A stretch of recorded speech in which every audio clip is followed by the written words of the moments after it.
Jake Morrison gripped the edge of his captain's chair as the Terra's dawn shook violently. Through the main screen, he watched in horror as Kepler Station burned. The massive space station that had been home to 50,000 people was now nothing but twisted metal and fire drifting in space. "Captain, we need to leave now," said his pilot, Amy Rodriguez. Her hands moved quickly over the controls as she tried to keep their small exploration ship hidden behind a large asteroid. Jake could not look away from the destruction. Just 3 hours ago, he had received a distress call from Kepler Station. They were under attack by unknown alien ships. By the time Terra's dawn arrived, it was too late. The aliens had already won. "Those ships," whispered Navigation Officer Kate Sullivan, pointing at the alien vessels on their scanner. "I have never seen anything like them." The alien ships were huge, dark gray monsters that seemed to eat light itself. They moved through space like predators, their weapons firing beams of pure energy that cut through everything. Jake counted at least 20 of them surrounding the remains of Kepler Station. "Are there any survivors?" Jake asked his communications officer, Maria Lopez. Maria shook her head sadly. "Nothing, Captain. No life signs, no emergency signals. Everyone is gone." Jake felt sick. 50,000 innocent people had died while he was still jumping through space to reach them. He had been too slow, too late. But what could his small ship have done against those monsters anyway? Suddenly, one of the alien ships turned toward their hiding spot. "They see us," Amy said, her voice tight with fear. "Get us out of here now," Jake ordered. Amy's fingers flew over the controls. The Terra's Dawn's engines roared to life as they pulled away from the asteroid. Behind them, the alien ship gave chase, its weapons charging with an evil red glow. "Jump drive ready in 30 seconds, called out Engineer Paul Baker from the back of the bridge. The alien ship fired. A beam of red energy missed them by only a few meters, close enough that Jake could feel the heat through the hull. 15 seconds, Paul said. "Another blast. Closer this time." The ship shook as the energy passed right next to them. 5 seconds. The alien ship fired again. This time, Jake was sure they were dead. But the energy beam hit empty space as Terra's Dawn jumped into hyperspace, leaving the aliens far behind. Hours later, they arrived at Earth Command Headquarters on Luna, one of Earth's moons. Jake sat in Admiral Lisa Carter's office, trying to explain what he had seen. The Admiral was a tough woman in her 50s who had fought in many battles, but even she looked worried. "You are sure about what you saw?" Admiral Carter asked. 20 ships destroyed Kepler Station in less than 3 hours? "Yes, ma'am," Jake replied. "And they were not even trying hard. It looked easy for them." Admiral Carter walked to her window and looked out at Earth floating in space. "This is the 12th attack in 2 weeks," she said quietly. 12 different star systems, all destroyed. We have lost over 2 million people. Jake felt cold. He had not known it was that bad. "What do we know about these aliens?" he asked. "Not much," the Admiral said, turning back to him. "Our intelligence says they call themselves the Zephyrian Empire. They have been conquering other species for thousands of years. Their technology is far ahead of ours." She pressed a button on her desk, and a hologram appeared in the air. It showed a map of human space, with red marks where the attacks had happened. "Look at this pattern," Admiral Carter said. "They are not attacking randomly. They are moving toward our most important worlds. Eventually, they will reach Earth." Jake studied the map. The red marks formed a clear line moving toward the center of human space, toward Earth and the other core worlds where billions of people lived. "What about our fleets?" Jake asked. "Surely our battleships can fight them." Admiral Carter's face became grim. "We sent the Fifth Fleet to stop them at the Rigel system. 30 ships, including the battleship Washington. The aliens destroyed them all in 4 hours. Only 3 ships escaped to tell us what happened." Jake could not believe it. The Fifth Fleet had been one of their strongest. If 30 warships could not stop the aliens, what could?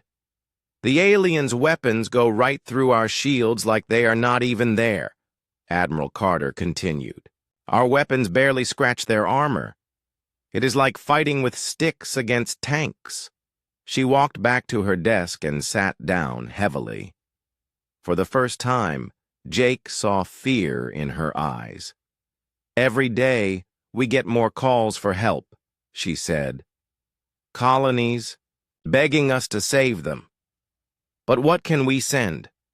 More ships to be destroyed? More good people to die?" Jake thought about the families on Kepler Station. Children, parents, grandparents, all gone in a few hours. Soon the same thing would happen to other worlds. Maybe even Earth. "There has to be something we can do," he said. Admiral Carter looked at him for a long moment.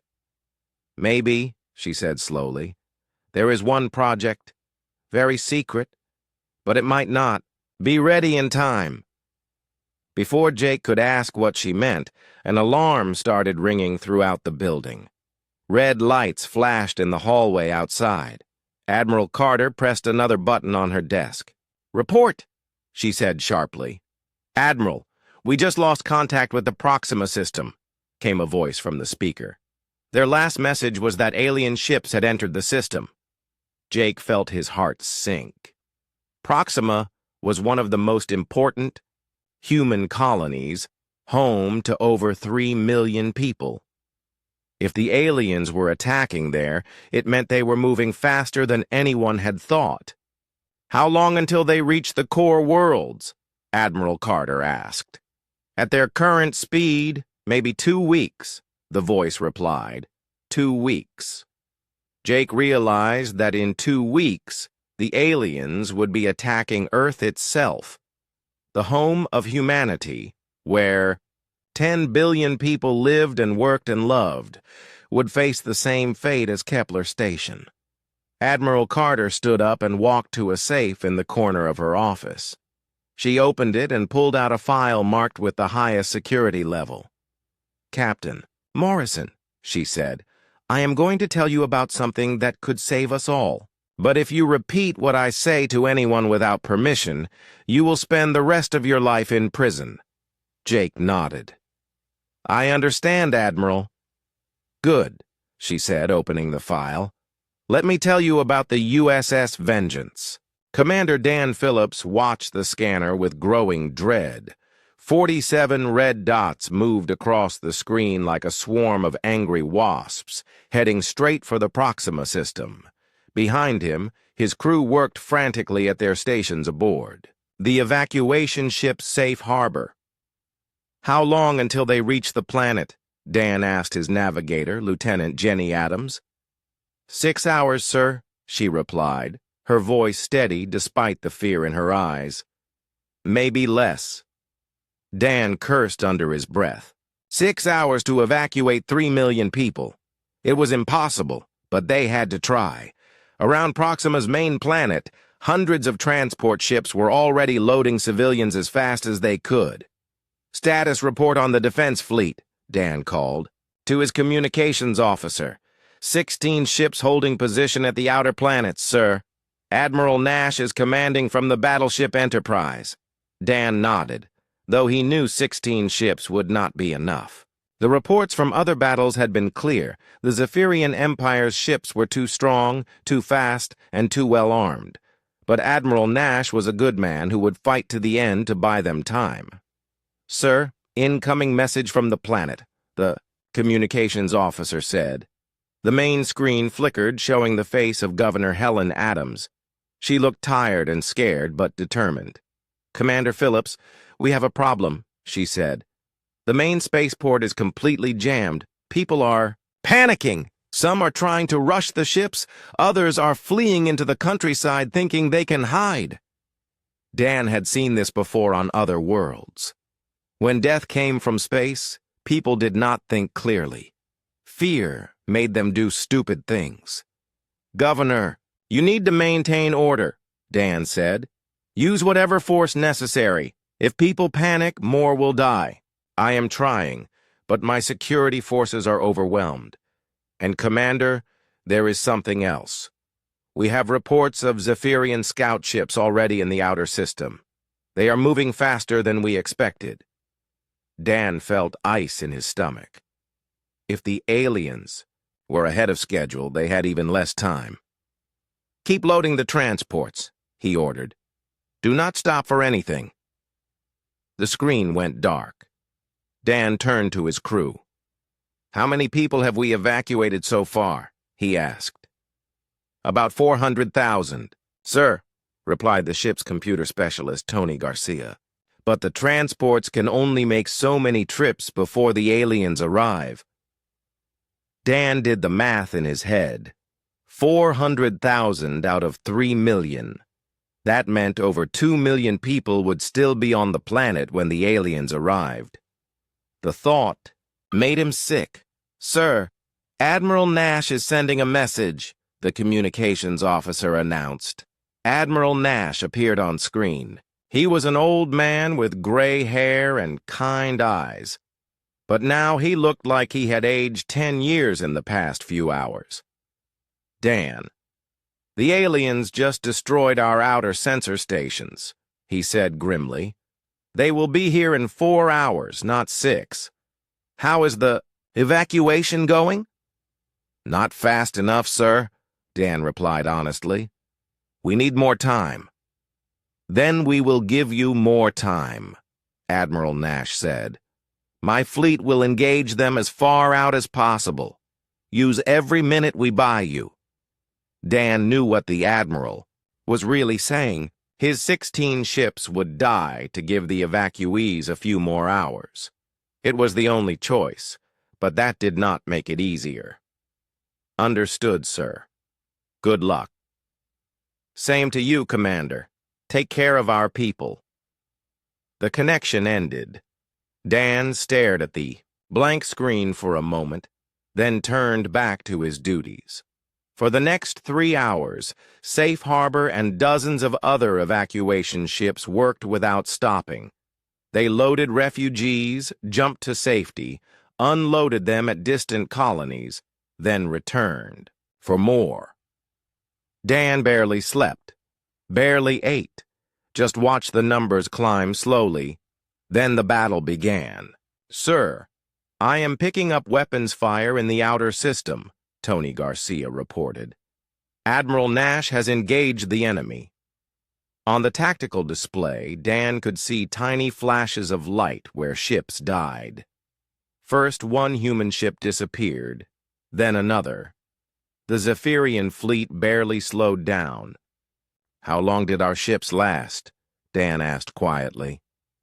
17 minutes, sir," Jenny Adams replied.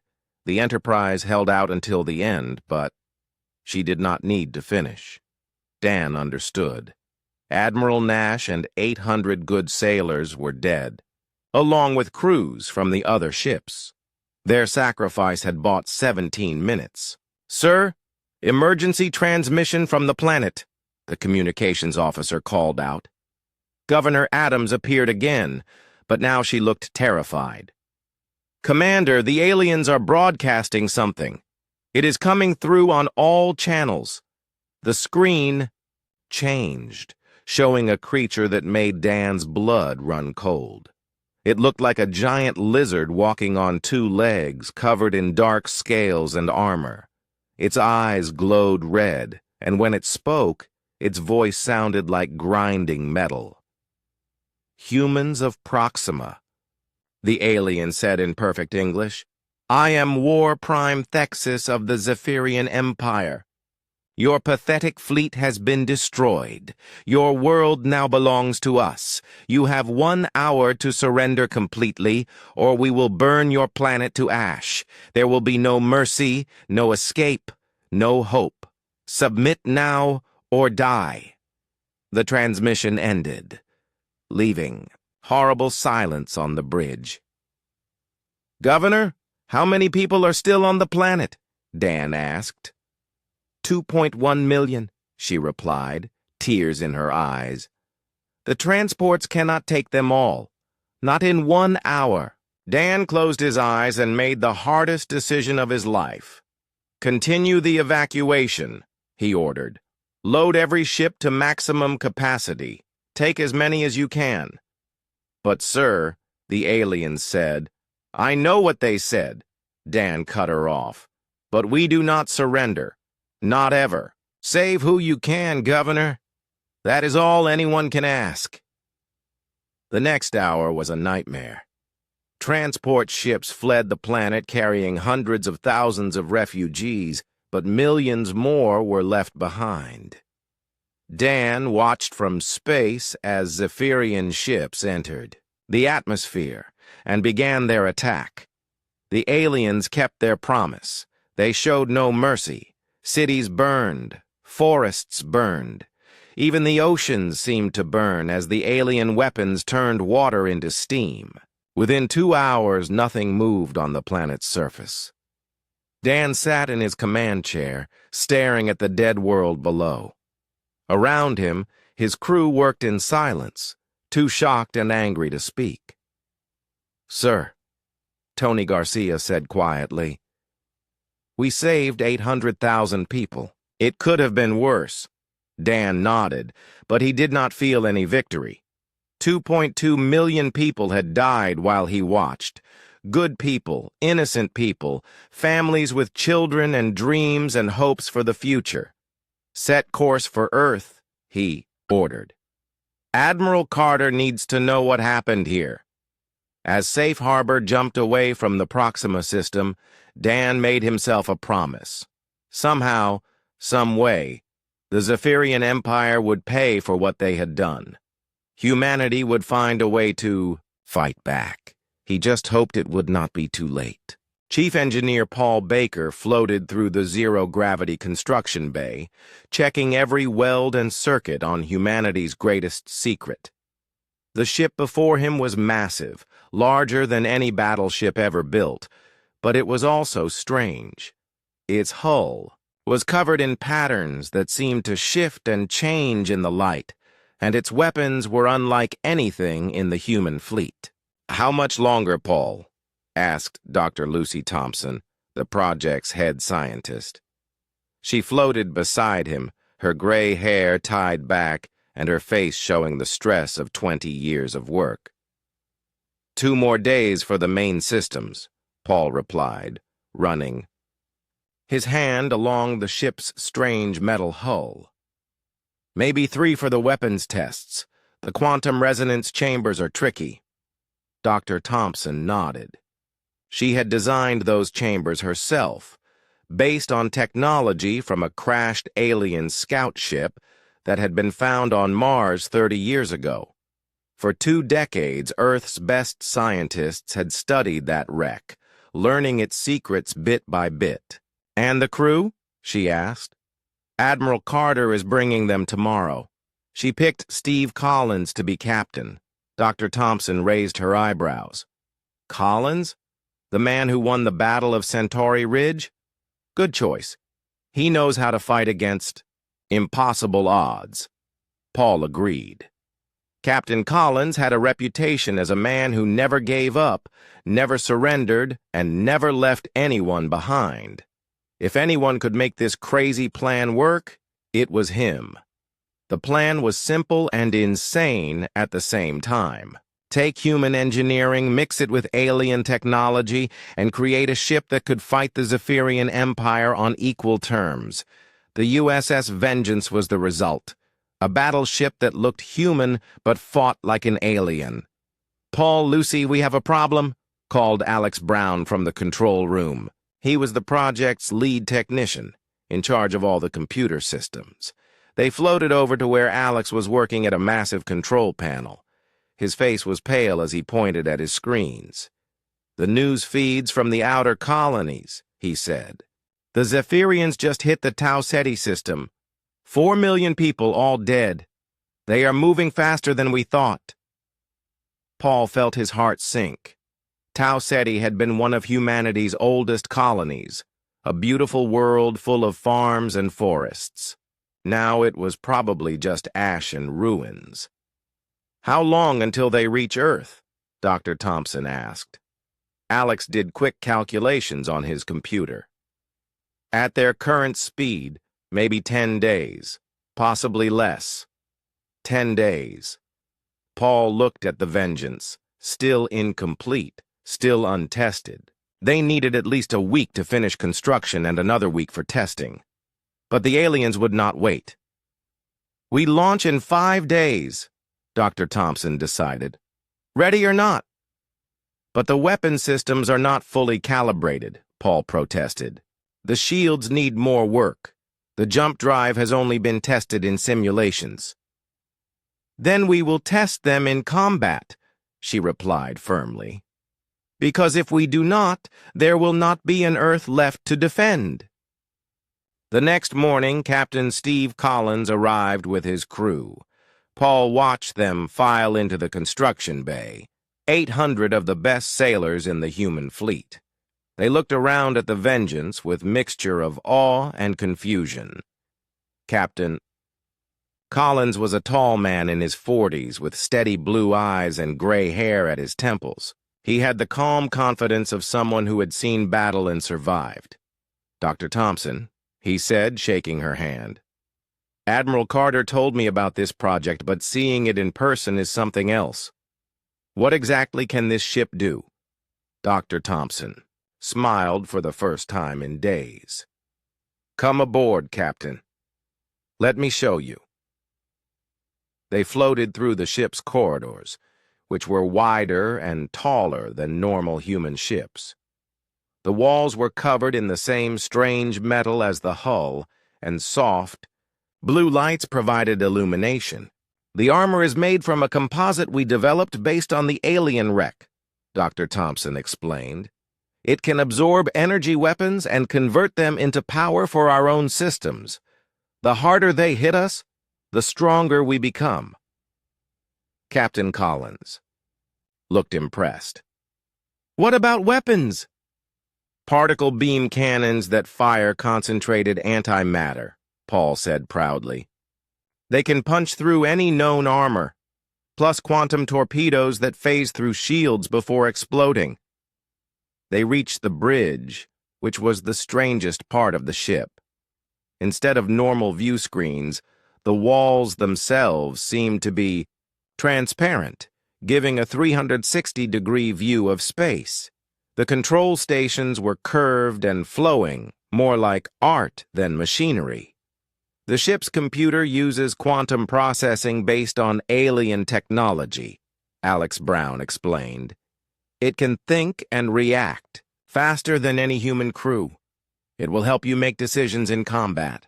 Captain Collins sat in the command chair, which adjusted itself to fit his body perfectly. "And the jump drive?" "That is the really interesting part," Dr. Thompson said.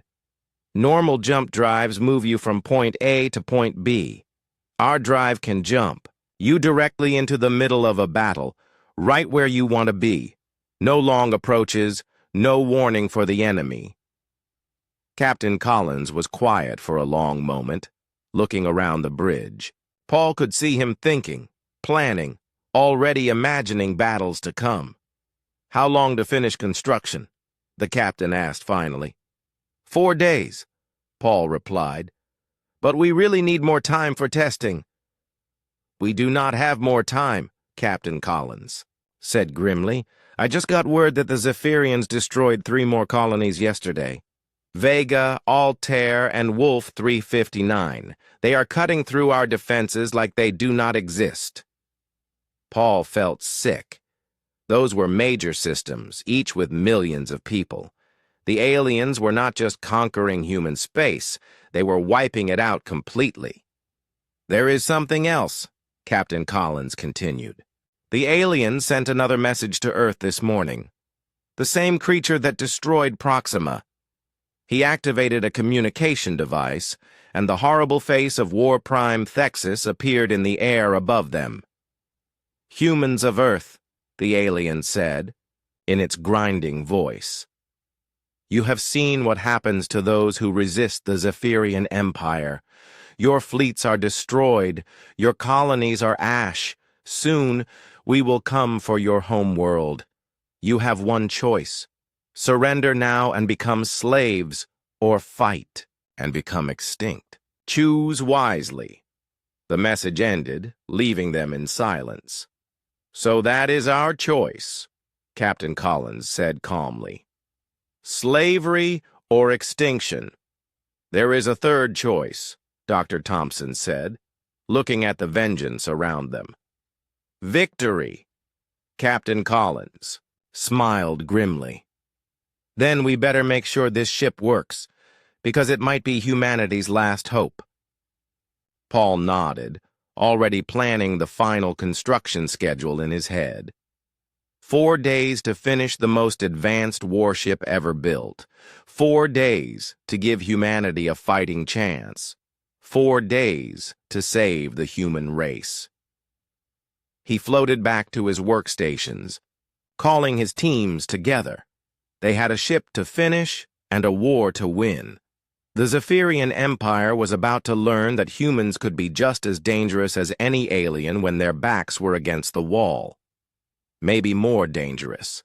Captain Steve Collins felt the USS Vengeance shudder as they dropped out of hyperspace. Around him on the bridge, his crew worked at their stations with calm efficiency, but he could sense their nervousness. This was their first real mission, and they were jumping directly into a war zone. "Navigation report," he called to Kate Sullivan at the helm. "We are in the Vega system, Captain," she replied, "right where we planned. The Zephyrian fleet is 3 million kilometers ahead of us. How?" "Many ships?" asked Weapons Officer Ryan Foster, his hands already moving over his control panel. "Scanning now," reported Alex Brown from the sensor station. "I count 12 enemy vessels. They appear to be attacking the mining stations in the asteroid belt. Captain." Collins stood up and walked to the front of the bridge. Through the transparent walls, he could see the battle in the distance, flashes of light where weapons fired, and the glowing debris of destroyed human ships. "Any survivors?" he asked Communications Officer Maria Lopez. "I am picking up distress signals from 4 civilian transports," she replied. "They are hiding in the asteroids, but the aliens are hunting them down one by one. Time until the aliens find them? Maybe 20 minutes, sir." Captain Collins made his decision. "Helm, take us in. Weapons, prepare all systems. It is time to see what this ship can do." The Vengeance moved forward, its strange engines pushing them toward the battle at incredible speed. Captain Collins watched the enemy ships grow larger on the screens. They were the same dark gray monsters he had seen in the reports, massive, ugly, and deadly. "Sir, the aliens have spotted us," Alex Brown reported. 3 ships are breaking off to intercept." "Good," Captain Collins said calmly.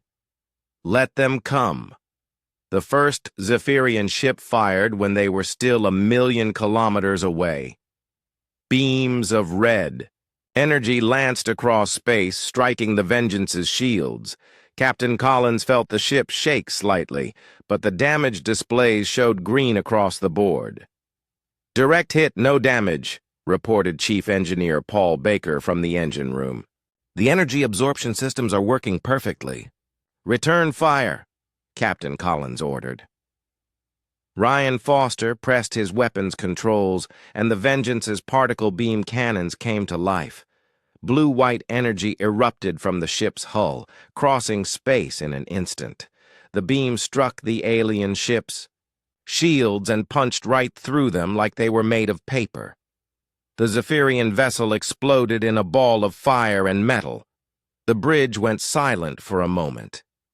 In 20 years of war against various enemies, Captain Collins had never seen a ship destroyed so easily. "Well," Ryan Foster said quietly, "that worked better than expected." The other two alien ships fired together, their energy beams focusing on the Vengeance. This time the ship shook harder, but still showed no serious damage. "Hull temperature rising, but within safe limits," Paul Baker reported. "The armor is converting their energy into power for our systems. We actually have more energy now than when we started." Captain Collins smiled grimly. Dr. Thompson's design was working exactly as planned. The harder the aliens hit them, the stronger they became. "Target the second ship," he ordered. Another blue beam lanced out, and another alien ship died. The third enemy vessel seemed to hesitate, as if its crew could not believe what they were seeing. "Sir, I am intercepting alien communications," Maria Lopez called out excitedly. "Their language is being translated by the computer. They are saying things like impossible and how are they doing this?" "They sound scared, sir." Captain Collins felt a surge of satisfaction. For the first time since the war began, the aliens were afraid. "Destroy the last ship," he ordered. Ryan Foster fired again, and the third Zephyrian vessel joined its companions in death. "Sir, message coming in from the civilian transports," Maria Lopez reported. "They want to know who we are." "Tell them, we are the USS Vengeance Earth Defense Force," Captain Collins replied. "Tell them to get to safety while we deal with the remaining aliens." The Vengeance moved deeper into the asteroid field, hunting the rest of the enemy fleet. They found the aliens attacking a mining station, methodically destroying the facility piece by piece. 9 ships remaining, Alex Brown reported. "They are concentrating their fire on the station's main reactor. If that explodes, it will take out half the asteroid field." "Not on our watch," Captain Collins said. "All weapons fire at will." The battle that followed was like nothing Captain Collins had ever experienced. The Vengeance moved through the enemy fleet like a shark among fish, its weapons cutting through alien ships with terrifying efficiency. The enemy's energy beams only made them stronger, while their own particle cannons destroyed everything they touched. In 15 minutes, it was over. 9 more alien ships floated dead in space, while the mining station was badly damaged, but still intact. "Casualty report," Captain Collins called. "No casualties, sir," replied Chief Medical Officer Dr. Helen Adams. "Minor bruises from the shaking, but nothing serious." "Damage report?" "Hull temperature is back to normal," Paul Baker reported. "All systems functioning at 100%. Actually, we are in better shape now than when we started, thanks to all the energy we absorbed." Captain Collins sat back in his command chair, hardly believing what had just happened. They had destroyed 12 enemy ships without taking any real damage. For the first time since the war began, humanity had won a clear victory. "Sir, we are getting a message from Colonel Ben Wright," Maria Lopez announced. "He is commanding the local resistance forces." A gruff-looking man in military uniform appeared on the main screen. He looked tired and dirty, like he had been fighting for days without rest. "USS Vengeance, this is Colonel Wright. I do not know what kind of ship you are or where you came from, but you just saved a lot of lives. We have been fighting these aliens for 2 weeks with nothing but mining equipment and civilian weapons. Colonel, this is Captain Collins. What is your situation?" "Bad, but better now," Wright replied. The aliens have been systematically destroying everything in this system. They are not just conquering, they are wiping us out completely. But, after what you just did to their fleet, maybe we have a chance. What can you tell us about enemy tactics? Captain Collins asked. Colonel Wright's expression became grim. They are smart and ruthless. They always attack civilian targets first, to cause panic, then destroy military forces when they come to help. Their ships are nearly invincible, or were until you showed up. How did you punch through their shields like that? That is classified, Colonel. But I can tell you that we are just getting started. Good. Because there are bigger enemy fleets out there. The attack on Vega was just a scouting force. Intelligence says the main Zephyrian armada has over 100 ships. Captain Collins felt a chill. 12 ships had been hard enough, even with their technological advantage. 100 ships would be a real test. We will deal with that when we come to it, he said. Right now, we need intelligence on enemy positions and tactics. I can help with that, Colonel Wright said. My people have been watching the aliens for weeks. We know their patrol routes, their communication frequencies, even some of their weaknesses. Weaknesses? Ryan Foster asked, leaning forward with interest. Their ships are strong, but they rely heavily on their shields. Take those away, and they are vulnerable. Also, they seem to have trouble with rapid course changes. Their ships are big and powerful, but not very nimble. Captain Collins filed that information away. Every advantage would help in the battles to come. Colonel, we are going to hunt down the rest of the alien forces in this system, he said. Can your people provide reconnaissance? Absolutely, Captain. It will be our pleasure to help you send these monsters back to hell. As the conversation ended, Captain Collins looked around his bridge at his crew. They had won their first battle, but he knew it was just the beginning. The real test would come when they faced the main enemy fleet, but for now, they had proven that the Vengeance could fight. More importantly, they had proven that the aliens could be beaten. The tide of war was about to turn. The USS Vengeance drifted silently through the Arcturus Nebula, its hull nearly invisible against the swirling clouds of gas and dust. Captain Steve Collins stood on the bridge, studying the tactical display that showed 43 red dots moving, in formation toward them. That is the biggest alien fleet we have faced so far, observed Navigation Officer Kate Sullivan. And they know we are coming, added Communications Officer Maria Lopez. I am picking up increased chatter on their command frequencies. They are calling us the Death Ship and warning each other about our weapons. Captain Collins smiled grimly. Good. Let them be afraid. After 3 weeks of hunting Zephyrian forces across human space, the USS Vengeance had destroyed over 60 enemy ships. Word was spreading through the alien fleet that humanity had a new weapon. Sir, message from Admiral Carter, Maria Lopez announced. Admiral Carter's face appeared on the main screen. She looked tired, but hopeful. Captain Collins, Earth Defense. Command has been monitoring your progress. Excellent work. You have bought us valuable time to evacuate the core worlds. Thank you, Admiral. What is our next assignment? The alien fleet in the Arcturus Nebula is planning to attack the New Geneva colony. 2 million civilians who cannot be evacuated in time. We need you to stop them. Captain Collins nodded. Understood. We are already in position. Be careful. Steve, intelligence suggests this fleet is commanded by War Prime Thexus himself. He is their best commander, and he is specifically hunting for you. The connection ended, leaving the bridge in tense silence. War Prime Thexus was the alien who had destroyed Proxima and delivered the surrender ultimatum to Earth. If anyone wanted revenge against the Vengeance, it would be him. "Sir, the enemy fleet is changing course," reported sensor operator Alex Brown. "They are moving to intercept us. It looks like they want a fight." "Then we will give them one," Captain Collins said.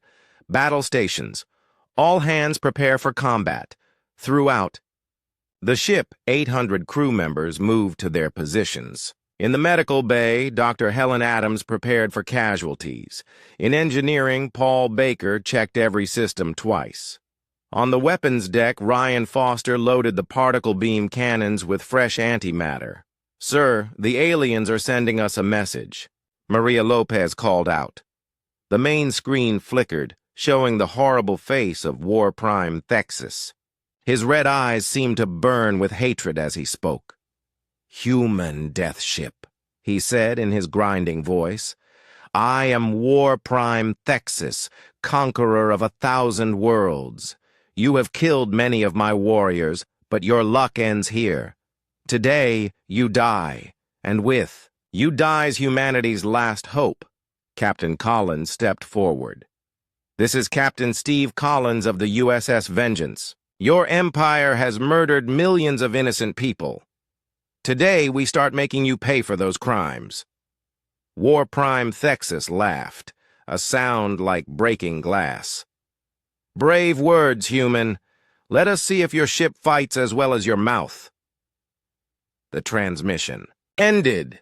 "Enemy fleet in attack formation," Alex Brown reported. "They are spreading out to surround us." Captain Collins studied the tactical display. The aliens were smart. Instead of charging straight at them, they were forming a sphere around the Vengeance. No matter which way they turned, they would face enemy fire. "They learn fast," observed Kate Sullivan. "So do we," Captain Collins replied. "Helm, take us straight at their command ship, full speed." "Sir, that will put us in the middle of their formation," Kate protested. "Exactly where I want to be. Engineering. Prepare to overload the energy absorption systems. In the engine room." Paul Baker's eyes widened. "Sir, if we overload those systems, the energy discharge could damage nearby ships." "That is the idea," Captain Collins said calmly. The Vengeance accelerated toward the enemy fleet, its engines pushing them faster than any human ship had ever moved before. Around them, the alien ships opened fire, filling space with deadly energy beams. The Vengeance shook as dozens of energy weapons struck its hull. Lights flickered on the bridge as the ship absorbed massive amounts of power, hull temperature rising. "Rapidly," Paul Baker reported, his voice tight with stress. "Energy levels at 200% of normal, 300%, 400%. Hold steady," Captain Collins ordered. More energy beams struck them.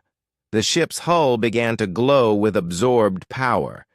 500%, Paul Baker called. "Sir, we are approaching critical levels." "Wait for it," Captain Collins said, watching the tactical display. They were almost in the center of the enemy formation. 600%, 700%. "Sir, if we go much higher, the systems will explode." "Now!" Captain Collins shouted. "Release all stored energy." Paul Baker hit the emergency discharge controls. Every piece of absorbed energy erupted from the Vengeance's hull at once, creating a sphere of pure destruction that expanded in all directions. The wave of energy struck the surrounding alien ships like a hammer. Shields collapsed instantly, armor melted, and 23 enemy vessels exploded in a chain reaction of destruction. On the bridge, the crew cheered as half the enemy fleet died in seconds. "Brilliant, sir," Ryan Foster said with admiration. "I have never seen anything like that." But the battle was not over. The remaining 20 alien ships regrouped and attacked with desperate fury. War Prime Thexus's command ship led the charge, its massive weapons firing continuously at the Vengeance. "Return fire," Captain Collins ordered. The ship's particle beam cannons spoke, sending blue death across space, but the alien command ship was larger and stronger than the others. It absorbed the first hit and kept coming. "Sir, that ship has enhanced armor," Alex Brown reported. "Our weapons are not penetrating." Captain Collins frowned. The aliens were adapting, building stronger ships to fight them. It was time to adapt as well. Weapons switched to quantum torpedoes, full spread. Ryan. Foster's hands flew over his controls. "Quantum torpedoes armed and ready. Fire." 6 ghostly projectiles launched from the Vengeance, phasing in and out of normal space as they flew toward the enemy command ship. The aliens' shields tried to stop them, but the torpedoes passed right through and exploded inside the ship's hull. War Prime. Thexus's flagship shuddered and began to break apart. "Sir, I am picking up a transmission from the alien command ship," Maria Lopez reported. War Prime Thexus appeared on screen again, but now his image flickered and sparked with static. Behind him, his bridge was on fire. "This is not over, human," he snarled. "You may have won today, but the Zephyrian Empire has thousands of ships. We will return with a fleet so large that even your death ship cannot stop us." "We will be waiting," Captain Collins replied calmly. The alien command ship exploded in a brilliant flash of light. Around it, the remaining enemy vessels began to retreat, fleeing into hyperspace. "Sir, all enemy ships are withdrawing," Alex Brown reported. "We have won." Captain Collins sat back in his command chair, hardly believing it. They had just destroyed the largest alien fleet anyone had ever seen, including the ship of their most dangerous commander. "Casualty report," he called. 17 injured, no deaths, Dr. Helen Adams reported from the medical bay.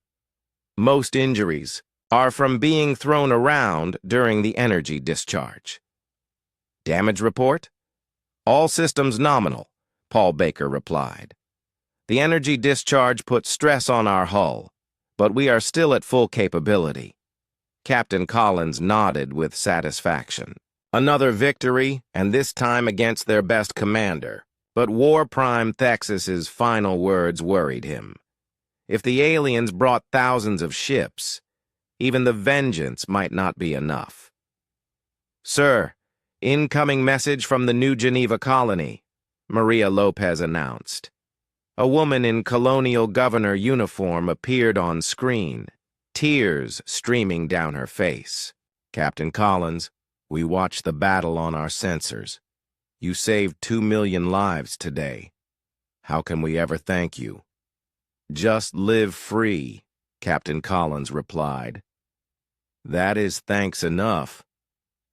As the transmission ended, Captain Collins looked around at his crew. They had won another impossible victory, but he could see the exhaustion in their eyes.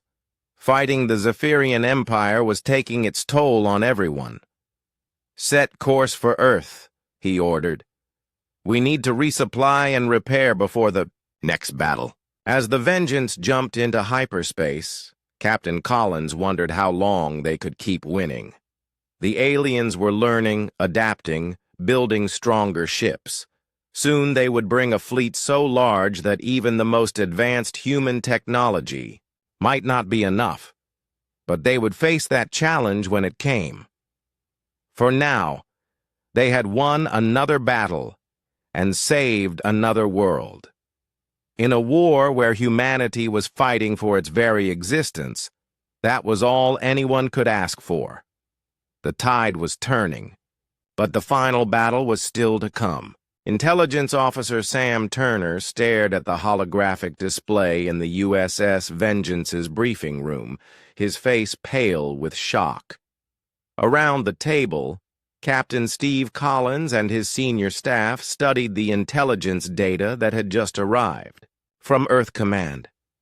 "Are you certain about these numbers?" Captain Collins asked quietly. Sam nodded grimly. 3 separate reconnaissance missions have confirmed it, sir. The Zephyrian Empire is massing their entire fleet in the Orion sector. Over 1,500 ships. The room fell silent. Lieutenant Jenny Adams, the ship's chief pilot, was the first to speak. 1,500 ships? That is impossible. No fleet that large has ever existed. It exists now, Sam replied. And according to our intelligence, they are all heading for, on target, Earth. Captain Collins felt ice in his stomach. 1,500 ships was more than 10 times larger than any fleet the Vengeance had ever faced. Even with their technological advantages, those odds seemed impossible. What about the other human colonies? Asked Chief Engineer Paul Baker. Are they mounting any defense? The few colonies that still have ships are evacuating their populations, Sam answered. After what happened at Proxima and the other systems, no one wants to face the aliens in open battle. Except us. Time until they reach Earth? Captain, Collins asked. At their current speed, 6 days, Sam replied. Maybe less if they push their engines. Captain Collins stood and walked to the large window that looked out into space. They were currently hiding in an asteroid field near the outer edge of the solar system, taking on supplies from a secret depot. Earth was visible in the distance, a blue jewel surrounded by the lights of orbital stations and defense platforms. 10 billion people lived on that world. 10 billion human beings who would die if the Zephyrian fleet reached them. Sir? Communications Officer Maria Lopez said hesitantly. There is something else. The aliens have been broadcasting messages specifically about the Vengeance. They are calling us the Terran Battleship and offering rewards for our destruction. What kind of rewards? Asked Weapons Officer Ryan Foster. Entire star systems, Maria replied. They want us dead that badly. Captain Collins was not surprised. In the past month, the USS Vengeance had destroyed over 200 alien ships across a dozen star systems. They had rescued millions of civilians and turned several certain defeats into human victories. The aliens had good reason to fear them. Sir, I have an idea, said Lieutenant Jenny Adams. Instead of waiting for them to come to us, why not attack their staging area? If we could hit them while they are still gathering their forces, with 1,500 ships? Paul Baker shook his head. Even the Vengeance cannot fight that many enemies at once. Maybe not, Captain Collins said slowly. But we might not have to fight them all.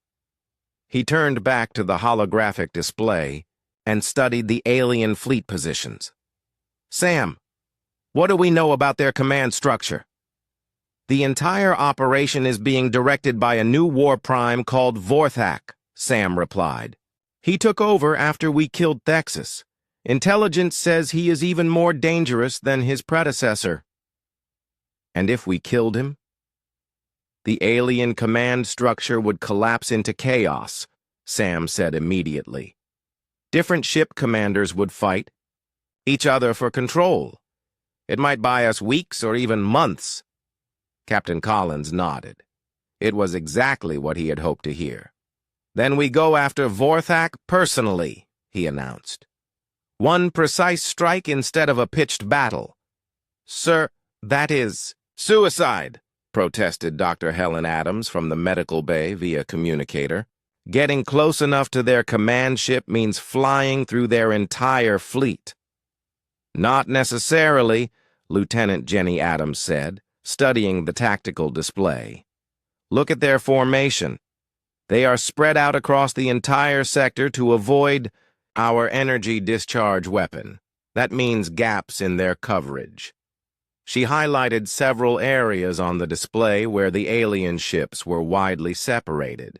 If we use the new jump drive modifications that Paul has been working on, we could jump directly to their command ship without fighting through the fleet. Paul Baker frowned. The modifications are not fully tested. We could end up jumping into the middle of a star or missing our target by millions of kilometers. Or we could end up exactly where we need to be, Captain Collins said firmly.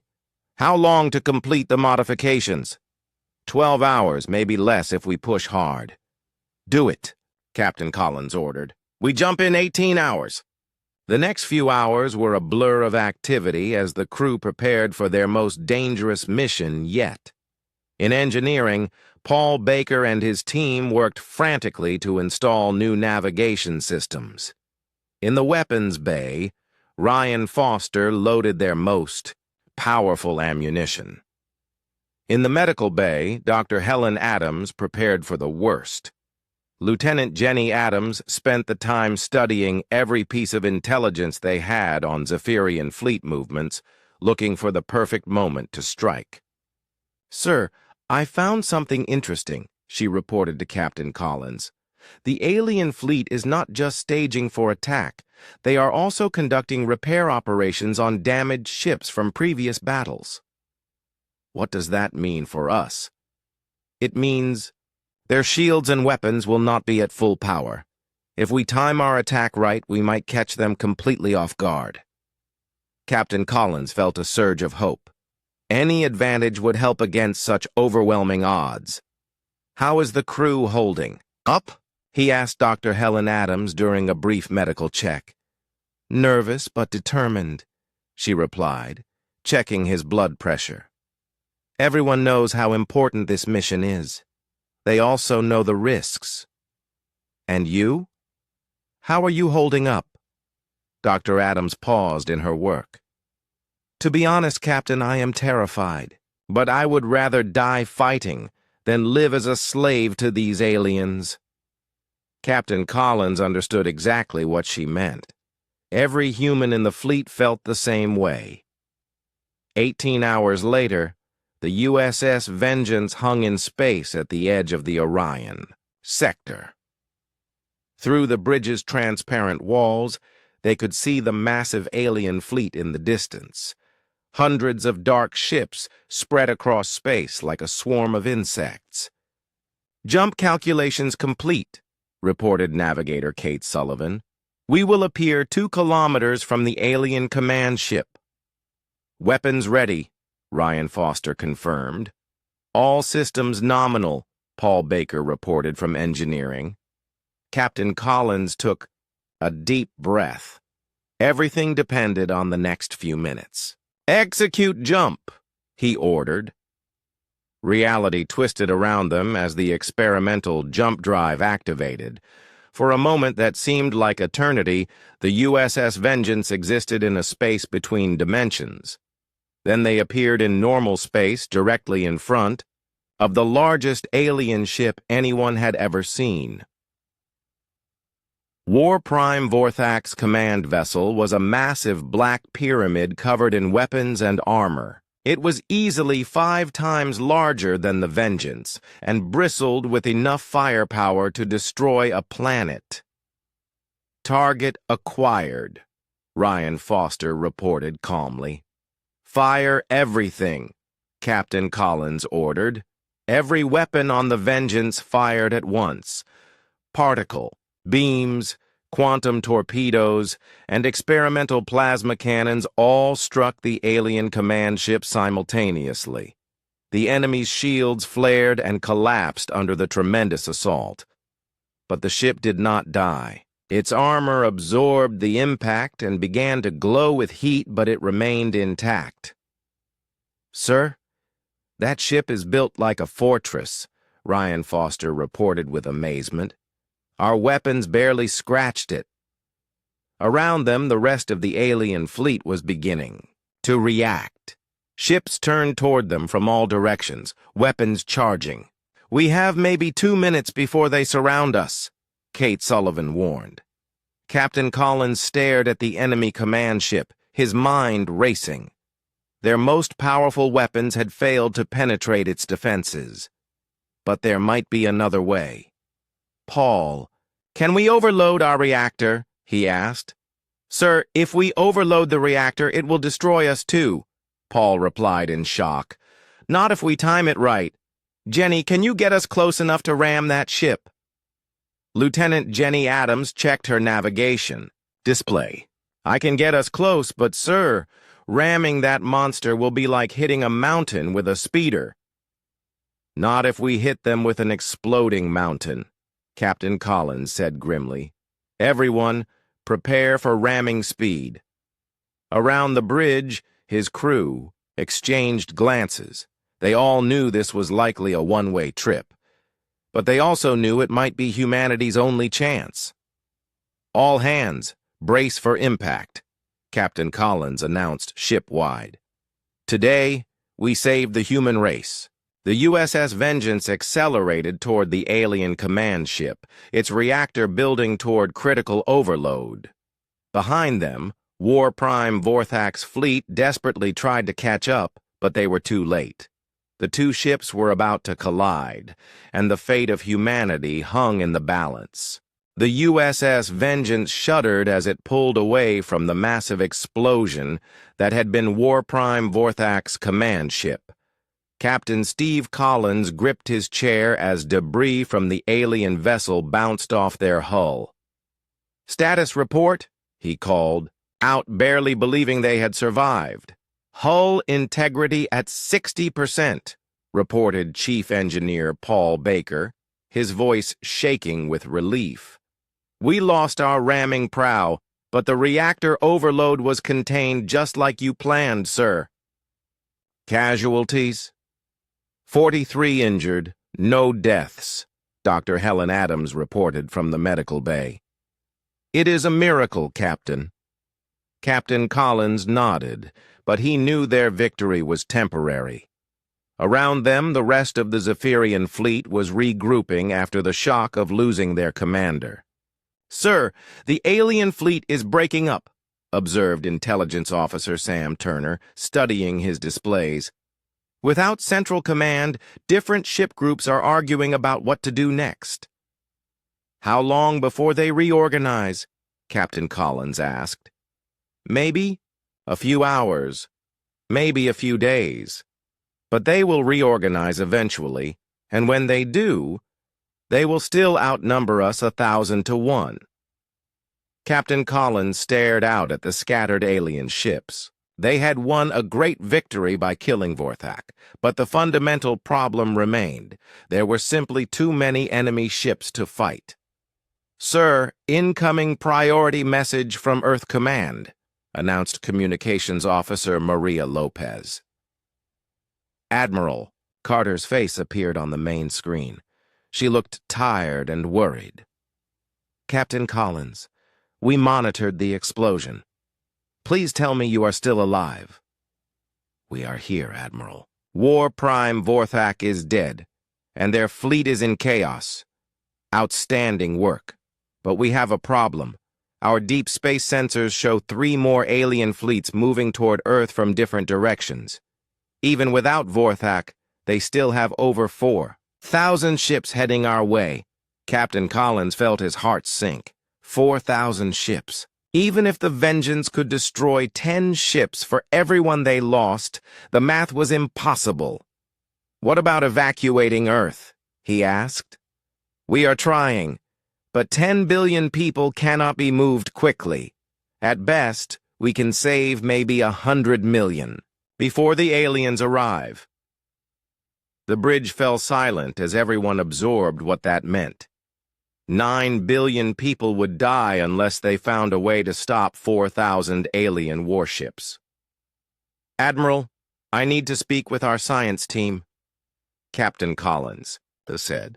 "There might be another option." "Whatever you are thinking, Captain, do it fast. The first alien fleet will reach Earth in 3 days." The connection ended, leaving them alone with their impossible situation. Captain Collins called an emergency, meeting in the ship's main conference room. Around the table sat his senior staff, plus Dr. Lucy Thompson, who had arrived from Earth just before their last mission. "Doctor, you designed this ship," Captain Collins began. "Is there any way to make our weapons more powerful? Something that could take out hundreds of ships at once?"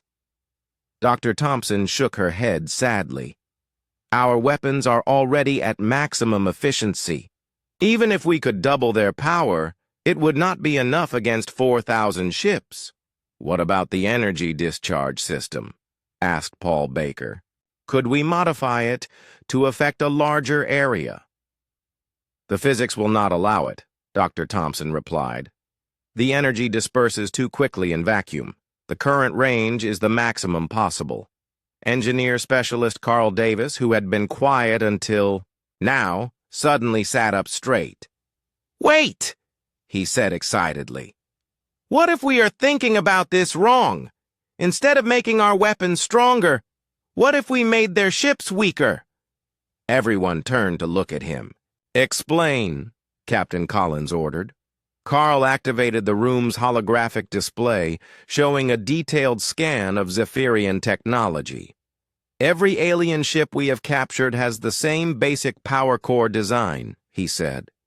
"They use quantum containment, fields to hold antimatter fuel, but those fields have a specific resonance frequency."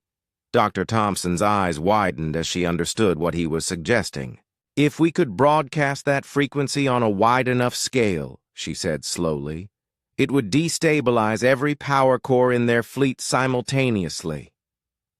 "Exactly," Carl said. "Instead of destroying ships one by one, we could cause a cascade failure across their entire fleet." "But the power requirements would be enormous," Paul Baker protested. "We would need to channel the entire output of our reactor into a transmission array.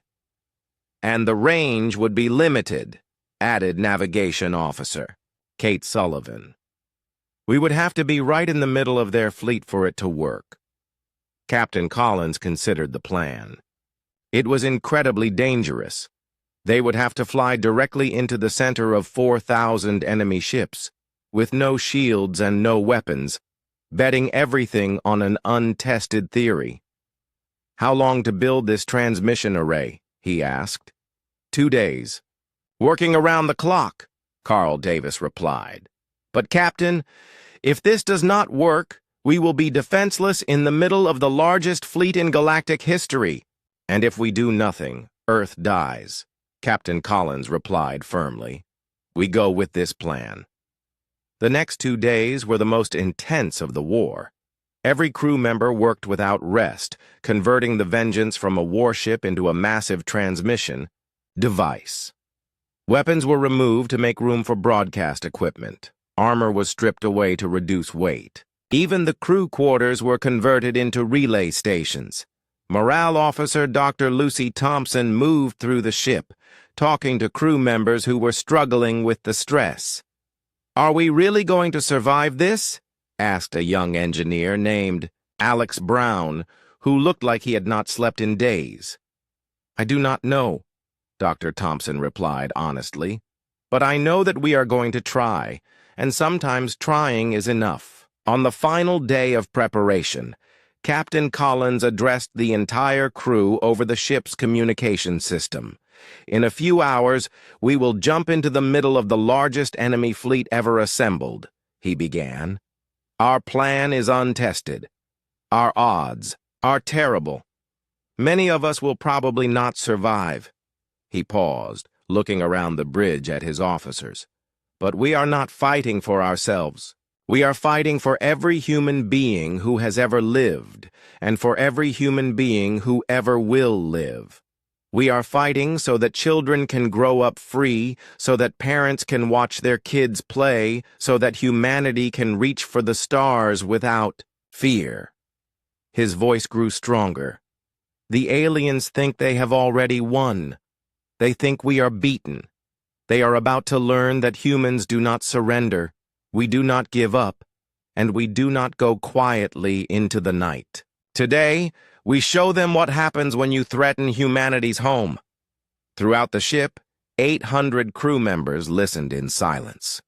When he finished, they began to cheer, not with joy, but with the fierce determination of people who would rather die fighting than live in slavery. "All stations report ready," announced Kate Sullivan. Captain Collins looked out at the stars one last time. Somewhere among them was Earth, blue and beautiful and full of life. In a few hours it would either be safe or dead. "Execute jump," he ordered. The USS Vengeance disappeared from normal space, carrying the hopes of humanity into the heart of the enemy fleet. Behind them, Earth waited in the darkness, unaware that its fate was about to be decided by 800. Volunteers who had chosen to risk everything for freedom. The final battle was about to begin. The USS Vengeance materialized in the center of the largest fleet in galactic history. Through the bridge's transparent walls, Captain Steve Collins could see alien ships stretching in every direction as far as the eye could see. Thousands of dark gray warships arranged in perfect formation around them. "Jump successful," reported Navigator Kate Sullivan, her voice tight with stress. "We are exactly where we planned to be." Captain Collins wished that made him feel better. They were now surrounded by over 4,000 enemy ships, with no weapons, minimal shields, and only one chance to save humanity. "Time until they react?" he asked Intelligence Officer Sam Turner. "Maybe 2 minutes before they realize what we are," Sam replied, studying the alien communication frequencies. "They think we are one of their own ships that jumped in late." "Engineering. Status of the quantum resonance array?" Captain Collins called. 90% ready, replied Engineer Specialist Carl Davis from deep in the ship's modified hull. "I need 3 more minutes to align the final transmitters." 3 minutes. Captain Collins looked around at the enemy fleet that surrounded them. In 3 minutes, those ships would start firing, and the lightly armored Vengeance would last maybe 30 seconds under that kind of assault. "Sir, the aliens are trying to communicate with us," announced Communications Officer Maria Lopez. "They want to know our ship designation and mission." "Stall them," Captain Collins ordered. "Tell them we are having communication problems." "Aye, sir." On the tactical display, thousands of red dots represented alien ships. Each dot was a warship capable of destroying planets, crewed by beings who had conquered dozens of star systems, and they were all focused on Earth, humanity's home, and the birthplace of their species. "Sir, alien patrol ships are moving closer," observed Weapons Officer Ryan Foster. "I think they are getting suspicious." Captain Collins could see the patrol ships on the display. 6 large vessels closing in from different directions. If even one of them got close enough to scan the Vengeance properly, the deception would be over. "How much longer, Carl?" he called to engineering. 2 minutes, maybe less, came the reply. "But, sir, I need to warn you. When we activate this array, it will drain our entire power grid. We will have no shields, no weapons, no engines. If this does not work, we will be helpless." "Understood," Captain Collins replied calmly. "Dr. Helen," Adam's voice came over the communication system from the medical bay. "Captain, the crew is ready. Whatever happens, we are proud to serve with you." Similar messages came from all over the ship. Chief Engineer Paul Baker reported that the reactor was stable and ready for maximum output. Lieutenant Jenny Adams confirmed that all flight systems were prepared for emergency maneuvers. Morale Officer Dr. Lucy Thompson reported that crew morale was high despite the impossible odds. 800 people ready to die for their species. "Sir, the patrol ships are scanning us," Sam Turner announced, his voice rising with alarm. "They are going to figure out what we are in about 30 seconds. "Carl, we need that array now," Captain Collins said urgently. "Almost there, sir. 10 more seconds." On the main display, the nearest patrol ship was close enough that they could see its weapons charging. Its crew had probably realized that the Vengeance was not a Zephyrian vessel. 5 seconds, Carl called out. The patrol ship opened fire. Energy beams lanced across space toward the Vengeance, but they struck empty space as Kate Sullivan threw their ship into an emergency evasive maneuver. "Array is ready!" Carl shouted. All around them, the alien fleet was coming alive. Thousands of ships began turning toward the Vengeance, their weapon systems powering up with deadly intent. "Do it now!" Captain Collins ordered. Deep in the ship's modified hull, Carl Davis activated the quantum resonance array. Every piece of power the Vengeance could generate flowed into the massive transmission device, creating a pulse of energy that radiated outward at the speed of light.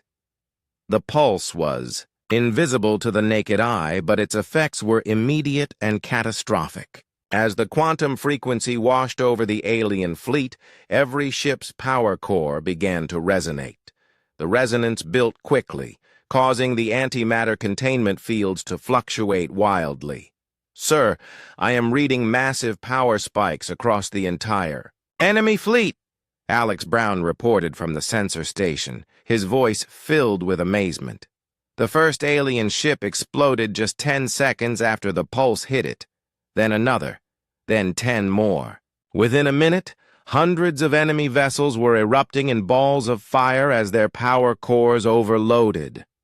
But the pulse was still spreading, reaching ships farther away from the Vengeance. The chain reaction accelerated as the quantum frequency reached the outer edges of the fleet. "My God," whispered Dr. Lucy Thompson, watching the destruction on the tactical display. "It is working." Ship after ship exploded in a cascade of destruction that lit up space like a fireworks display. The alien fleet, which had seemed invincible just minutes before, was destroying itself from the inside out. Captain Collins watched in stunned silence as 4,000 enemy ships died in the space of 5 minutes. The most powerful fleet in galactic history was being wiped out by a single transmission from one human vessel, but the Vengeance was paying a price too. With all power diverted to the array, they had no shields when debris from exploding ships struck their hull. Emergency alarms sounded throughout the ship as bulkheads were breached and systems failed. "Hull breach on Deck 7 and 12, Paul Baker reported. "We are losing atmosphere fast." "Seal the damaged sections," Captain Collins ordered. "How many casualties?" 15 dead, 37 injured, Dr. Helen Adams replied grimly. "But, Captain, most of the crew are in sealed sections. We can survive this." Outside, the last few alien ships were exploding as the quantum pulse reached the very edges of their formation. When it was over, space around the Vengeance was filled with floating debris and the expanding glow of thousands of destroyed vessels. "Sir, I am not detecting any intact alien ships," Alex Brown reported in wonder. "They are all gone, every single one."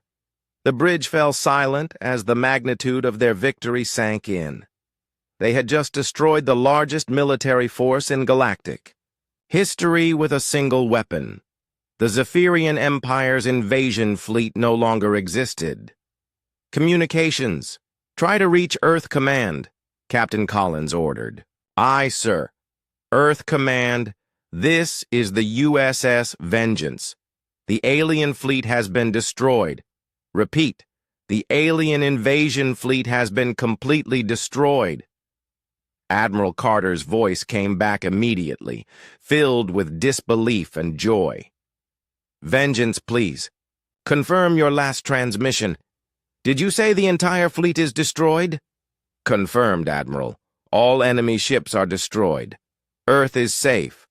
For a moment, there was only silence from Earth Command. Then Admiral Carter's voice returned, and Captain Collins could hear her crying.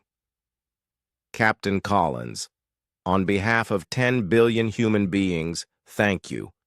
You and your crew have saved our species." Around the bridge, The crew of the Vengeance began to cheer. They had done the impossible. 800 people in one ship had defeated an empire that had conquered thousands of worlds, but their celebration was brief.